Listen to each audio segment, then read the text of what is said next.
Hello दोस्तों, राधे राधे। मेरे YouTube channel में आपका स्वागत है। आज मैं आपको सुनाने जा रहा हूँ माघ मास महात्म का 26वां अध्याय। इस अध्याय को पढ़ने या सुनने से भगवान श्री कृष्ण भक्ति और मुक्ति प्रदान करते हैं, इसीलिए जरूर सुने। राधे राधे।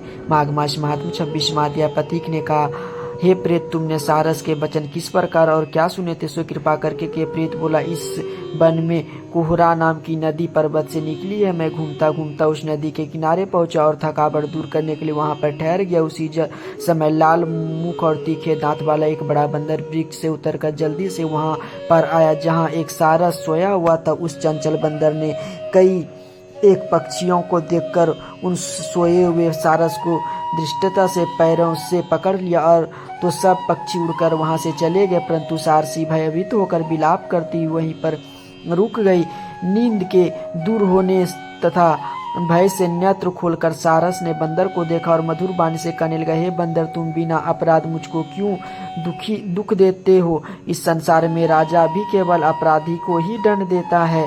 तुम्हारे जैसे श्रेष्ठ प्राणी किसी को पीड़ा नहीं देते। हम अहिंसक हैं और दूसरे के कर्म को नहीं देखते। जल की काई खाने वाले, आकाश में उड़ने वाले, वन में रहने वाले, अपनी स्त्री से प्रेम करने वाले, दूसरे की स्त्री को त्यागने वाले, दूसरों की बुराइयां से दूर रहने वाले, चोरी न करने वाले, बुरों की संगति से वर्जित, किसी को कष्ट न देने वाले हैं। सो इस प्रकार मुझ निरपराध को हे बंदर छोड़ दो। मैं तुम्हारे पहले जन्म के वृत्तांत जानता हूँ। यह वचन सुनकर वह बंदर उसको छोड़कर दूर बैठ गया और कहने लगा कि तुम मेरे पूर्व जन्म के वृत्तांत को कैसे जानते? तुम अज्ञानी पक्षी हो और मैं वन में घूमने वाला हूँ। सारस ने कहा, मैं अपनी जाति की स्मृति के बल से तुम्हारे पूर्व जन्म का सब वृत्तांत जानता हूँ। तुम पूर्व जन्म में विंध्य पर्वत के राजा थे और मैं तुम्हारे कुल का पूज्य पुरोहित था। तुम राजा होकर अपनी प्रजा को पीड़ा दिया करते थे। विवेकहीन, तुमने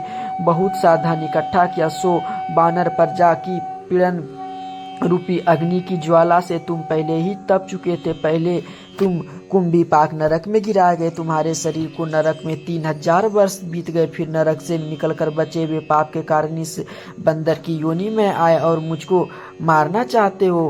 पूर्व जन्म में तुमने ब्राह्मण के बाग से लूटकर बलपूर्वक फल खाए थे।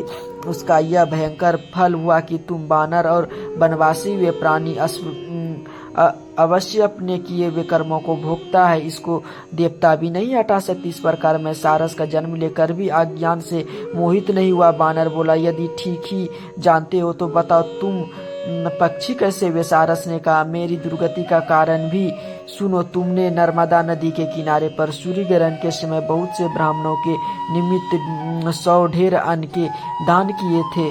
मैंने पुरोहिताई के मद से थोड़ा सा ब्राह्मण को दिया और बाकी सब मैं आप हर ले गया। इस ब्राह्मण को के द्रव्य का अपहरण करने के पाप से मैं पहले कालसूत्र नरक में और फिर रक्त कदुर्म नरक में, जहाँ पर बड़े बड़े कीड़े और रक्त तथा पीप से भरा हुआ नाभि तक नीचे सिर और ऊपर पैर किए हुए पीप चाटता हुआ उस दुर्गंध वाले नरक में कीड़े आदि से काटा जाकर 30,000 वर्ष तक उस यातना को भोगता रहे। मैं नरक के दुख का वर्णन नहीं कर सकता। फिर नरक की यातना से मुक्त होकर यह सारस का जन्म पाया, क्योंकि पूर्व जन्म में अपनी बेटी के घर से कांसे बर्तन चुराया था। इसको मैंने एक जुआरी को दे दिया। उसी से मैं सारस की योनि में आया। यह मेरी स्त्री पिछले जन्म में ब्राह्मणी थी, इसने भी कांसे की चोरी की थी। इसी से यह मेरी स्त्री और सारसी, यह सब मैंने तुमसे कर्म फल कहा।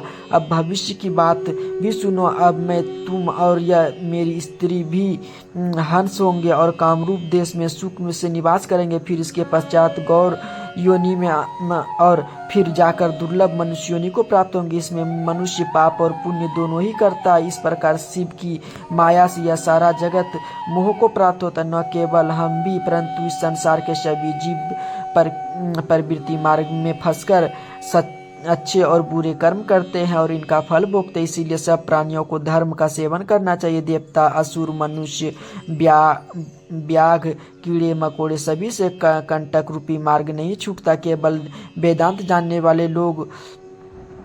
वाले योगी ही इस मार्ग से बच सकते। इसी कारण बड़े बड़े महात्मा भी कर्म फल को टाल नहीं सकते। उपाय से तथा बुद्धि से कोई भी इसको नहीं बदल सकता। तुम पहले राजा थे, फिर नरक में गए, अब बंदर की योनि में बन में फिरते हो और फिर भी ऐसे ही जन्म पाओगे। ऐसा विचार कर आनंद पूर्वक और धैर्य धर कर विचरते हुए काल की प्रतीक्षा करो। बानर ने कहा, मैं पहले जन्म में मैं तुम्हारी पूजा करता था, अब तुम मुझको प्रणाम करते हो। तुम जाति के स्मरण से मेरे पूर्व जन्म के वृतांत को जानते हो। आनंद पूर्वक रहो, तुम्हारा कल्याण हो। तुम्हारे वचन को सुनकर मैं मोह रहित होकर वन में विचरूंगा। प्रेत बोला, हे पथिक, मैंने नदी के तट पर जब बंदर और सारस का यह संवाद सुना तब मुझको बोध हुआ और मोह तथा शोक का नाश हुआ।